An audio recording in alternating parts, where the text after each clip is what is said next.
예수님이 누구이신지, 왜 예수님께서 이 땅에 오셨는지를 알지 못하므로 사람들은 예수님께 올바른 반응을 하지 못했습니다.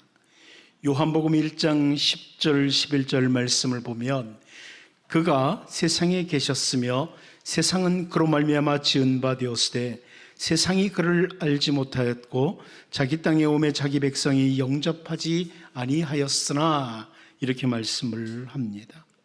알지 못함으로 영접하지 않았다.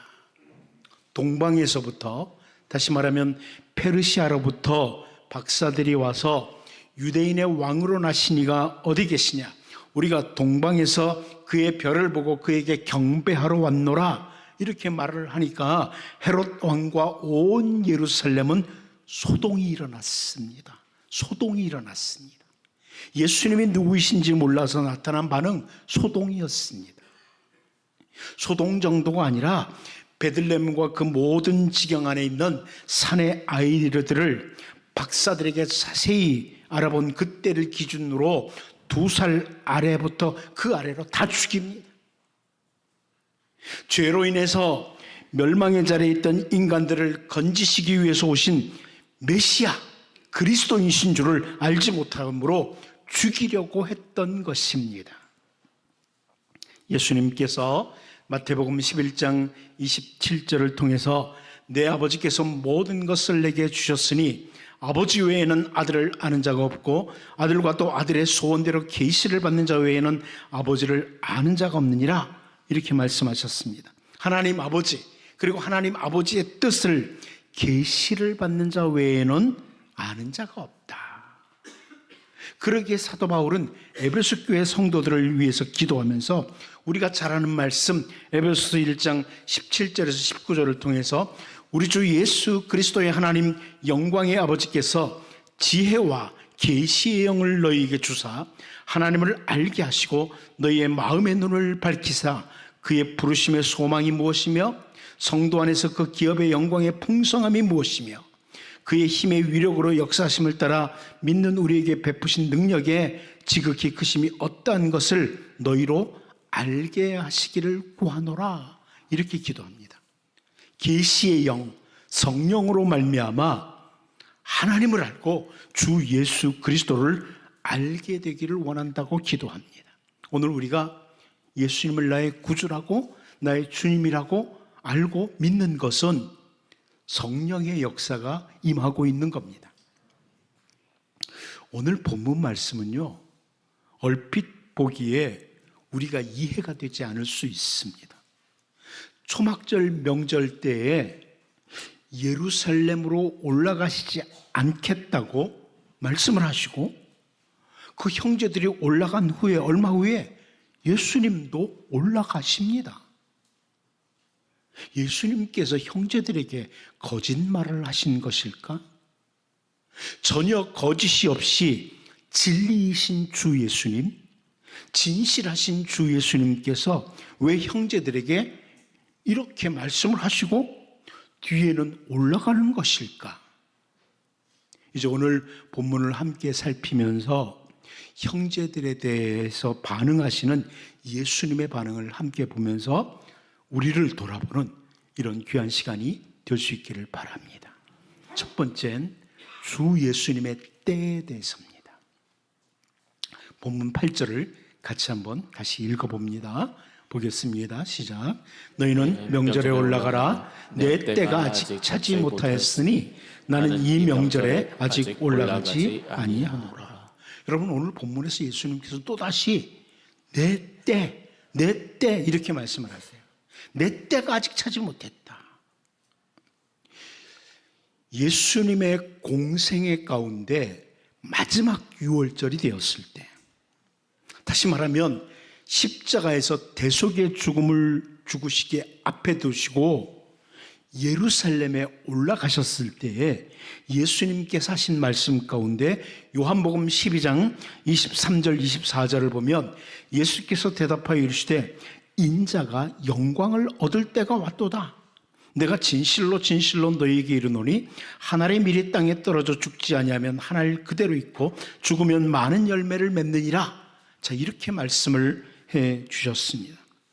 영광을 얻을 때가 왔다. 다시 말하면 예수님의 때가 왔다는 겁니다. 영광을 얻을 때 예수님의 때가 왔다 하시면서 그 뒤에 하시는 말씀이 뭐예요? 한 알의 밀에 대해서 말씀하십니다. 한 알의 밀은 죽음으로 많은 열매를 맺는다, 이렇게 말씀을 하십니다. 여러분, 이 말씀을 통해서 우리가 분명하게 확인할 수 있는 것은 예수님께서 계속 말씀하시는 그 때, 내 때라는 것은 바로 우리의 죄를 대신 짊어지시고 십자가에서 죽으시는 때, 십자가에서 대속의 죽음을 죽으시는 때, 이 때가 바로 예수님이 계속해서 말씀하시는 내 때라는 것을 확인할 수 있습니다. 예수님은 언제나 바로 그때 십자가에서 바로 우리의 죄를 위해서 대속의 죽음을 죽으시는 그 때를 인식하시면서 내 때가 아직 이르지 않았다, 이런 표현을 반복하시는 것입니다. 우리가 이미 살펴봤던 말씀 가운데 요한복음 6장 38절 39절을 보면 내가 하늘에서 내려온 것은 내 뜻을 행하려 함이 아니요 나를 보내신 이의 뜻을 행하려 함이니라. 나를 보내신 이의 뜻은 내게 주신 자 중에 내가 하나도 잃어버리지 아니하고 마지막 날에 다시 살리는 이것이니라. 이렇게 말씀을 하셨습니다. 성부 하나님의 뜻을 행하시기 위해서 하늘에서 내려오셨다, 이렇게 주 예수님이 말씀하셨습니다. 그러기에 아무리 형제들이 초막절에 유대로 올라가라, 예루살렘으로 올라가서 세상에 나타내라 요청을 해도 또다시 내 때가 아직 차지 않았다, 내 때가 차지 않았다, 이렇게 말씀하시는 겁니다. 예수님이 40일을 금식하신 후에 사탄이 찾아와서 시험한 것 중에 하나가 마태복음 4장 8절 9절 말씀을 보면 마귀가 또 그를 데리고 지극히 높은 산으로 가서 천하만국과 그 영광을 보여 이르되 만일 내게 엎드려 경배하면 이 모든 것을 내게 주리라, 이렇게 유혹을 했습니다. 천하만국과 그 영광, 세상의 영광을 보여주면서 자기에게 경배하면 이 모든 것을 다 주겠다, 이렇게 유혹을 했습니다. 그런데 우리가 잘 아는 말씀 요한복음 1장 14절 말씀을 보면 말씀이 육신이 되어 우리 가운데 거하심에 우리가 그의 영광을 보니 아버지의 독생자의 영광이요 은혜와 진리가 충만하더라, 이렇게 선포하고 있습니다. 여러분, 예수님은 원래 아버지의 독생자의 영광, 성자 하나님으로서의 영광으로 가득 차신 분입니다. 마귀가 세상의 모든 것들을 보여주면서 영광을 주겠다고 해도 그것이 아니라 예수님은 자체가 이미 본래적으로 하나님의 영광, 성자 하나님의 영광으로 가득 차신 분입니다. 그런데 빌립보서 2장 6절에서 8절을 통해서 그는 근본 하나님의 본체시나 하나님과 동등됨을 취할 것으로 여기지 아니하시고 오히려 자기를 비워 종의 형체를 가지사 사람들과 같이 되셨고 사람의 모양으로 나타나사 자기를 낮추시고 죽기까지 복종하셨으니 곧 십자가의 죽으심이라, 이렇게 설명을 해줍니다. 본래적으로 영광스러우신 분이세요. 아버지의 독생자의 영광이 있으신 분입니다. 사탄이 천하 만국과 영광을 보여주면서 이 영광 주께 나한테 절하라 그러지만은 예수는 본래 영광스러우신 분이에요. 그런데 낮추셔서 이 땅에 사람의 모양으로 오시고 십자가에 죽기까지 하나님께 복종하신 것입니다. 하나님의 뜻을 수행하기 위해서 그 모든 영광을 내려놓으시고 낮아지셔서 이 땅에 오신 예수님, 사탄도 그 형제들도 영광을 취하라고 유혹을 했지만 예수님은 하나님의 뜻을 행하시기 위한 내 때가 아직 이르지 않았다, 이렇게 반응을 하시는 겁니다. 오늘 우리는 오직 하나님의 뜻을 행하시기 위해 낮아지시고 낮아지신 주 예수님, 그러기에 내 때를 또다시 말씀하시는 이 예수님의 모습을 본문에서 보면서 우리를 돌아보고 나에게 기대하시는 하나님의 뜻을 추구하며 살아가는 복 있는 주의 백성으로 살 수 있기를 바랍니다. 두 번째는 거절하는 자기 증명입니다. 거절하는 자기 증명이라. 우리 본문 8절 9절을 다시 한번 같이 읽어봅니다. 봅니다. 시작. 너희는 명절에 올라가라. 내 때가 아직 차지 못하였으니 나는 이 명절에 아직 올라가지 아니하노라. 이 말씀을 하시고 갈릴리에 머물러 계시니라. 아직 예수님을 믿지 않았던 형제들이 예수님을 바라보면서 어떻게 바라보았는지 우리는 4절에서 이미 보았습니다. 스스로 나타나기를 구하면서 묻혀서 일하는 사람이 없나니 이 일을 행하려거든 자신을 세상에 나타내소서. 자, 예수님을 스스로 나타내기를 구하는 자, 세상에 나타나기를 구하는 자, 이렇게 표현했습니다. 세번역 성경이 이렇게 번역해 줍니다. 알려지기를 바라면서 숨어서 일하는 사람은 없습니다. 형님이 이런 일을 하는 바에는 자기를 세상에 드러내십시오 그럽니다. 세상에 알려지기를, 드러내기를 원하는 자, 예수님을 그렇게 바라본 거예요. 예수님 당신은 세상에 좀 나타내고 싶은 사람 아니에요. 자기 드러내고 싶은 사람 아닙니까? 한마디로 자기를 증명하라는 겁니다. 자기를 증명해라. 유명한 존 라일이 설명한 것처럼 예수님이 다른 사람들과 다르다는 것을 증명하라, 이렇게 주장하는 겁니다. 예수님이 다른 사람과 다르다는 걸 증명하라는 거예요. 이 세상과 사탄은 이렇게 자기를 증명하라고 꾸준히 요구를 합니다. 너 좀 드러내. 네가 누군지 증명해. 여러분, 예수님께서 공생애를 시작하시면서 세례 요한에게 가서 세례를 받습니다. 그때 마태복음 3장 16절 17절을 보면 예수께서 세례를 받으시고 곧 물에서 올라오실 때 하늘이 열리고 하나님의 성령이 비둘기같이 내려 자기 위에 임하심을 보시더니 하늘로부터 소리가 있어 말씀하시되 이는 내 사랑하는 아들이요 내 기뻐하는 자라 하시니라. 이렇게 말씀합니다. 예수님이 세례를 받으시고 올라오실 때 하늘이 열리고 하나님의 성령이 비둘기같이 내려와서 예수님 위에 임합니다. 그리고 하늘로부터 소리가 들려요. 이는 내 사랑하는 아들이요 내 기뻐하는 자라. 예수님은 하나님이 사랑하시는 아들이고 기뻐하는 자라.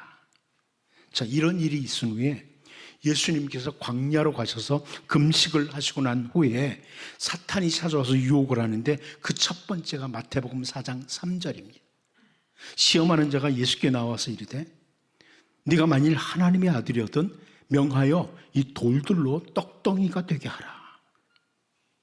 물론 40일을 금식하셨고 배가 고픈 상태였기에 유혹하는 것이다, 이렇게도 볼 수 있습니다. 하지만 사탄이 여기서 말하는 게 뭐예요? 네가 만일 하나님의 아들이었든, 이렇게 합니다. 세례를 받으시고 올라오실 때 하늘로부터 분명하게 이는 내 사랑하는 아들이요, 하나님이 그러셨어요. 근데 사탄이 진짜 네가 하나님의 아들이거든 이 돌들을 가지고 떡덩이를 만들어봐, 이렇게 유혹을 하는 겁니다. 진짜 네가 하나님의 아들이라고? 이러는 겁니다. 한마디로 사탄은 네가 다른 사람들과 달리 하나님의 아들이라는 것을 증명해라, 이런 말입니다. 증명해봐, 네가 하나님의 아들이라는 거. 돌로 떡덩이 만들면 증명되잖아. 우리는 분명히 압니다. 주 예수님은 성자 하나님으로서 사실 충분히 돌을 가지고 떡덩이가 되게 하실 수 있는 그런 분이십니다. 하지만 예수님은 다른 사람들과 다르다는 것을 증명하고 사람들에게 나타내시기 위해서 이 땅에 오신 것이 아닙니다. 나는 너희들과 달라, 이거 증명하려고 이 땅에 오신 게 아니에요. 다시 빌립보서 2장 7절 8절을 보면 오히려 자기를 위해 종의 형체를 가지사 사람들과 같이 되셨고 사람의 모양으로 나타나사 자기를 낮추시고 죽기까지 복종하셨으니 곧 십자가에 죽으심이라. 여러분, 이 구절을 공동번역 성경이 이렇게 번역해 줍니다. 오히려 당신의 것을 다 내어놓고 종의 신분을 취하셔서 우리와 똑같은 인간이 되셨습니다. 이렇게 인간의 모습으로 나타나 당신 자신을 낮추셔서 죽기까지, 아니 십자가에 달려서 죽기까지 순종하셨습니다. 자, 이렇게 번역을 해주었습니다. 우리와 다르다고 예수님께서 나는 너희들과 달라 이거 주장하시기 위해서 오신 것이 아니라 우리와 똑같은 인간이 되셔서 모든 고통, 우리의 죄를 위해서 모든 고통을 다 받으시고 우리를 대속하신 것입니다. 히브리서 기자가 히브리서 2장 17절 18절에서 그러므로 그가 범사에 형제들과 같이 되심이 마땅하도다. 이는 하나님의 일에 자비하고 신실한 대제사장이 되어 백성의 죄를 속량하라 하심이라. 그가 시험을 받아 고난을 당하셨은즉 시험 맞는 자들을 능히 도우실 수 있느니라. 자, 이렇게 말씀합니다. 여러분, 예수님은 우리와 똑같이 되셔서 모든 고난을 당하시고 우리를 죄에서 건지신 겁니다. 사탄과 형제들이 예수님을 향해서 남들과 다르다는 것을 증명해라 주장을 했지만 거절하시고 사람들과 같이 되신 예수님, 똑같은 사람이 되신 예수님을 기억하고 우리도 겸손하게 주님을 따르는 신실한 주님의 백성으로 살 수 있기를 바랍니다. 마지막 한 가지 더 봅니다. 은밀히 가시는 예수님입니다. 은밀히 가시는 예수님. 우리 본문 10절을 다시 한번 같이 읽어보겠습니다. 봅니다. 시작. 그 형제들이 명절에 올라간 후에 자기도 올라가시되 나타내지 않고 은밀히 가시니라. 형제들이 초막절 명절에 유대로 올라가라고 요청했지만 예수님이 내 때가 아니라고 이렇게 하시고, 예수님은 스스로 나타내기를 구하는 자라고 이렇게 하면서 남들과 다르다는 걸 증명해라. 그래서 유대로 올라가라 그랬지만 거절하신 예수님께서 갈릴리에 머물러 계시다가 그 형제들이 올라간 후에 초막절 중간쯤 돼서 올라가십니다. 중간쯤에 올라가세요. 여러분, 이것은 예수님께서 형제들에게 거짓말을 하신 것이 아니라 여기 10절에 잘 보이죠. 나타내지 않고 은밀히, 나타내지 않고 은밀히. 예수님은 스스로 나타내기를 구하는 자가 아니라 하나님의 뜻을 행하는 자라는 것을 말씀하신 후에 초막절의 주인이신 예수님이시기에 나타내지 않으시고 올라가신 거예요. 유명한 신학자 중에 브레데라고 하는 신학자가 이런 부분들을 보면서 처음으로 메시아 은닉 사상을 말했습니다. 좀 어렵겠지만 메시아 은닉 사상, 메시아닉 시크릿, 메시아 은닉 사상. 이걸 잘 보여주는 것 중에 하나가 예수님께서 회당장 야이로의 딸을 살리신 후에 마가복음 5장 43절을 보면 예수께서 이 일을 아무도 알지 못하게 하라고 그들을 많이 경계하시고 이에 소녀에게 먹을 것을 주라 하시니라.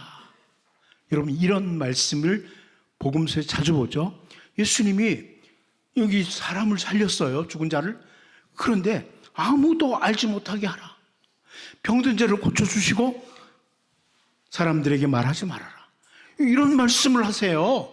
복음서를 보다 보면 이런 게 자주 등장을 합니다. 당시에 수많은 유대인들이 예수님께서 행하시는 표적들을 보면서 예수님을 단순히 기적을 행하시는 분, 대단한 능력과 함께 기적을 행하시는 분으로 오해를 할 수가 있는 거죠. 혹은 예수님을 보면서 이분이 우리의 왕이면 로마로부터 우리를 건져낼 수 있다 이러면서 정치적인 메시아로 기대하는 경향이 있었어요. 그러다 보니 예수님은 오히려 나타내지 않으시고 막으신 거예요. 이거 나를 오해하는 것 막는다. 그래서 막으신 거예요. 은닉하신 겁니다. 메시아이심을 은닉했다. 그래서 메시아닉 시크릿, 메시아 은닉이라고 이렇게 표현을 합니다. 오병이어 표적을 경험한 사람들이 예수님께 반응하는 것을 우리가 보았어요. 요한복음 6장 15절을 보면 그러므로 예수께서 그들이 와서 자기를 억지로 붙들어 임금으로 삼으려는 줄 아시고 다시 혼자 산으로 떠나가시니라. 예수님은 우리를 죄 가운데서 구원하시는 메시아로 오셨는데 이분이 우리 왕이면 좋겠다. 왕으로 삼으려고 그랬던 거예요. 그러면 우리는 정치적으로도 해방이 되고 우리는 배고픈 거 없겠고 이렇게 예수님을 오해하니까 그래서 소위 메시아닉 시크릿, 메시아 은닉 사상이 나온 겁니다. 웨스트민스터 신학교의 네드 버나드 스톤하우스 교수가 이렇게 표현했습니다. 예수님께서는 자신을 단지 기적을 행하시는 분으로 알리고 싶지 않으셨다.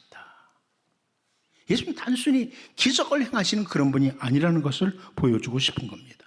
오늘날에도 예수님을 올바로 알지 못하고 오해하는 사람들이 참 많습니다. 예수님에 대한 다양한 오해로 인해서 초막절에 나타내지 않으시고 은밀하게 유대로 올라가시는 예수님을 보면서 성령의 인도하심을 따라 예수님을 올바로 알고 섬기는 복 있는 주님의 백성으로 살 수 있기를 바랍니다.